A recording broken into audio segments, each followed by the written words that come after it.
접근 지정자 예제를 한번 코드상에서 봅시다. 클래스 person이라는 클래스 안에 4개의 필드가 있습니다.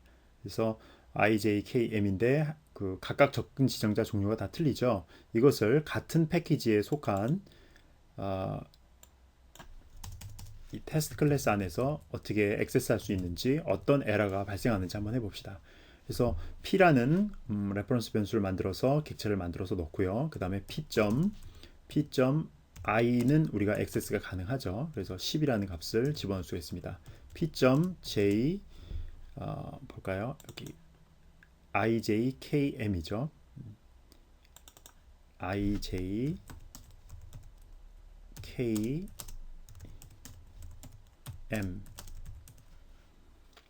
이렇게 보면 이거는 퍼블릭이니까, 자, 즉 i 자체가 퍼블릭이니까 누구나 액세스 가능하니까 아무런 문제가 없고요. 이건 프라이빗이죠. 프라이빗 j인데 이 클래스가 다르죠. 이 person이라는 클래스와 test라는 클래스가 다르기 때문에 이 j는 프라이빗이기 때문에 다른 클래스에서 액세스를 허용하지 않습니다. 따라서 그래서 이렇게 빨간 줄로 그어줘서 에러를 발생시키는 거고요. 이 k는 뭔가요? k는 protected죠. 예, k는 protected니까 이건 같은 패키지에 있죠. 지금 디폴트 패키지죠. 우리 패키지 이름이 없는 거는 디폴트 패키지입니다. protected이기 때문에 여기는 할 수 있으니까 지금 여기는 OK이고, 요건 not OK이고, 이거는 OK이고. 자, 디폴트 접근 지정자가 지정되지 않는 디폴트일 경우에, M일 경우에 이것도 역시 같은 패키지에 있는 다른 클래스에서 하는 거는 OK이기 때문에 OK가 됩니다. 그래서 이렇게 빨간 줄 거진 이유를 보면 the field person J is not visible이죠. 그죠? 그러니까 이 privacy라서 다른 외부 클래스한테 visible, 즉 공개되지 않는다라는 의미입니다. static field와 method에 대해서 한번 알아보도록 하겠습니다. 정말 뭐 굉장히 색다른 것들이 많이 나오죠. static field부터 일단 선언하는 방법은 이렇게 합니다. 보통은 우리가 integer 한 다음에 I 이렇게 field 멤버를 선언을 하잖아요. 근데 static은 이 앞에다가 써주기만 하면 됩니다. static이라고 써주면 됩니다. 메소드도 마찬가지예요. 예를 들어서 void foo라는 어떤 메소드가 있으면 얘를 static 메소드로 만들기 위해서는 이 앞에다가 static이라고 써주기만 하면 됩니다.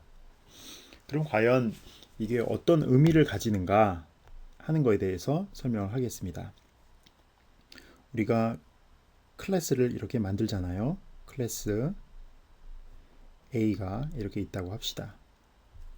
그러면 여기에 필드가 있습니다. 예를 들어서 인티저 i가 있고, 그 다음에 인티저 j가 있다고 합시다. 그런데 요 인티저 i는 앞에 스태틱이 붙어 있고요. 얘는 아무것도 붙어 있지 않다고 생각해 봅시다. 그러면 우리가 이 클래스로부터 뭘 만드냐면 객체를 만들어내죠. 인스턴스를 만들어냅니다. 즉 인스턴스를 만들어내는데, 인스턴스를 이렇게 2개를 만들어냈다고 한번 생각해 봅시다. 그럼 객체가 만들어지면 이 객체는 이 클래스로부터 만들어졌기 때문에 일단 스태틱 필드가 아닌 이 멤버, 즉 이 필드 J를 저장할 공간을 이렇게 가지게 됩니다.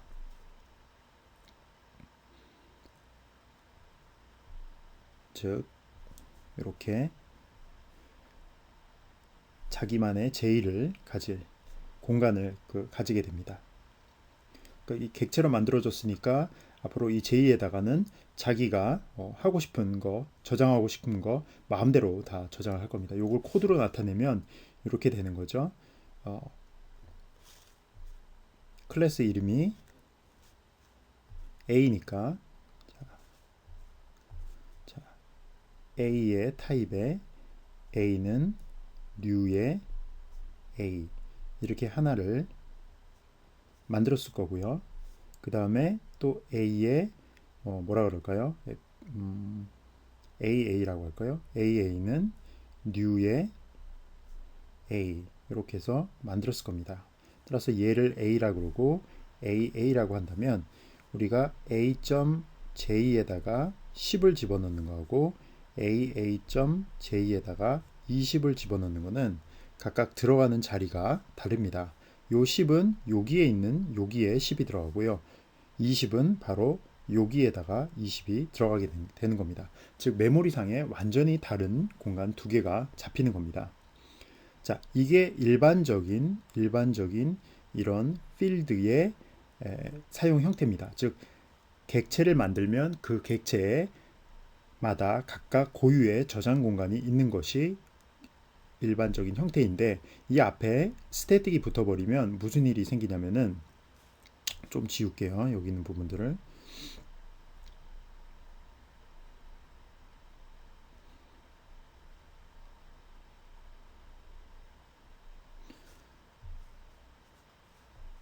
이 경우에는 이 스태틱 필드 i를 저장할 공간이 각각의 인스턴스에 있는 게 아니라 요 클래스에 자체적으로 하나가 있고 얘네는 여기 이렇게 i가 있으면 이 i를 사용할 뿐입니다.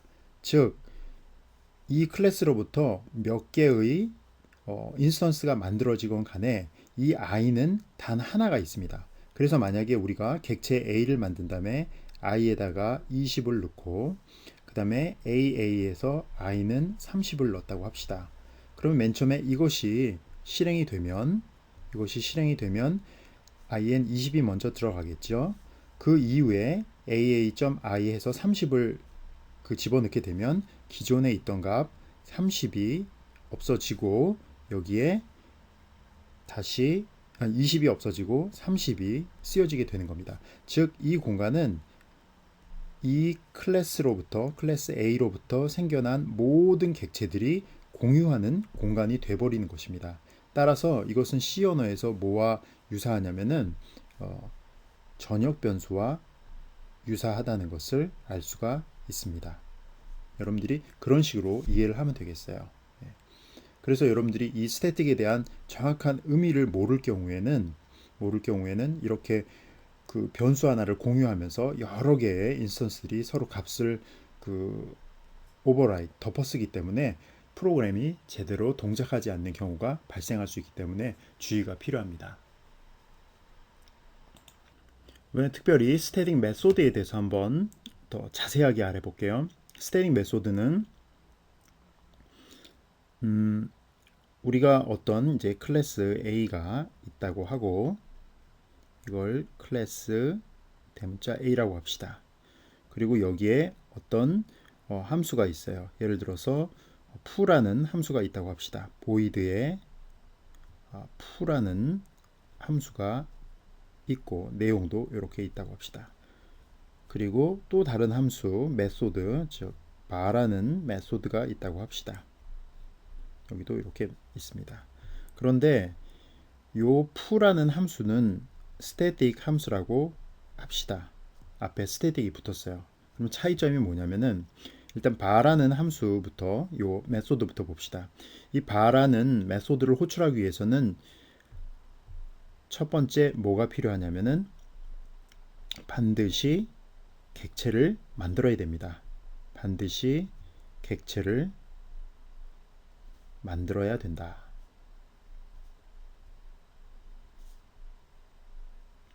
즉 bar을 호출하기 위해서는 첫 번째 단계로